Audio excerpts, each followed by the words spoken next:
Assalamualaikum warahmatullahi wabarakatuh. Perkenalkan, nama saya Pratiwi Novi dari Prodi S1 Ilmu Gizi.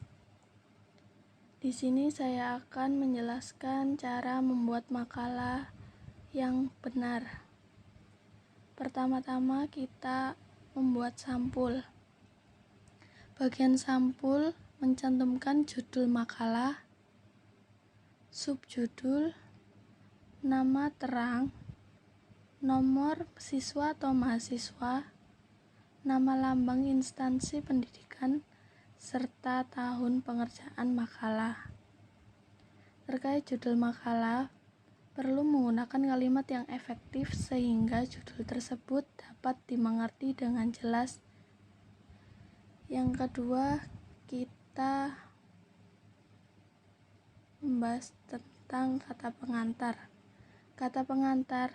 Pada bagian awal kata pengantar, penulis pada umumnya akan menuliskan ucapan syukur karena telah menyelesaikan penelitiannya. Setelah itu, penulis dapat menuliskan secara singkat latar belakang pemilihan topik makalah, termasuk apa yang membuat penulis tertarik untuk mengangkat topik tersebut.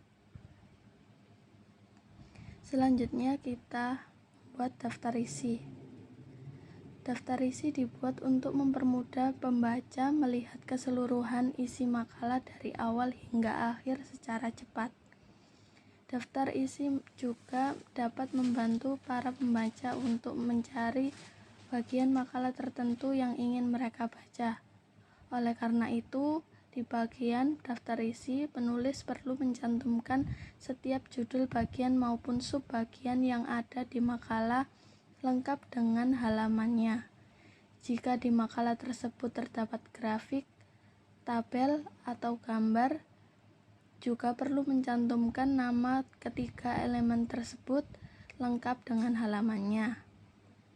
Selanjutnya, kita masuk ke pendahuluan, bab 1. Dalam bagian pendahuluan, terdapat 3 subbagian yang mencakup latar belakang, rumusan masalah, dan tujuan makalah.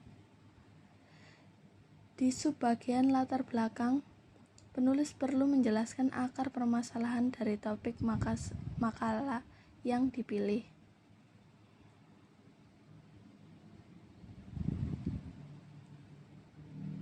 Selanjutnya, isi pada bab 2. Pada bagian isi makalah, penulis dapat memaparkan data yang telah dikumpulkan. Setelah itu, penulis dapat membahas data tersebut dengan mengaitkan dengan teori, rumus, ataupun literatur lainnya yang berhubungan dengan topik dan tujuan makalah.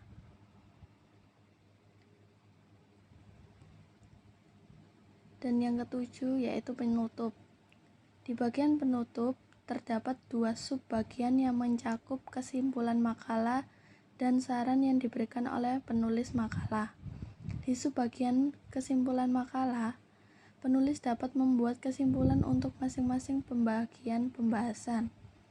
Penulis juga harus menyertakan kesimpulan akhir yang dapat menjawab rumusan masalah. Jika terdapat hipotesis, penulis juga harus menyebutkan hipotesis mana yang diterima dan mana yang ditolak. Di subbagian saran, penulis dapat menuliskan kekurangan penelitian atau riset yang disusun dan hal apa yang diperlukan dilakukan di penelitian atau riset lain ke depannya. Dan yang terakhir yaitu daftar pustaka. Daftar pustaka berisi referensi yang digunakan penulis sepanjang penyusunan makalahnya.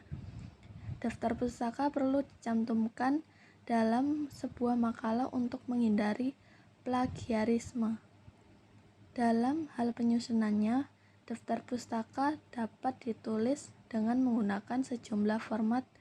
Penulis perlu menyesuaikan format daftar pustaka mana yang digunakan oleh instansi pendidikan.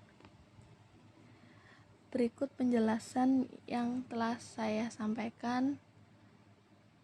Kurang lebihnya mohon maaf. Terima kasih. Wassalamualaikum warahmatullahi wabarakatuh.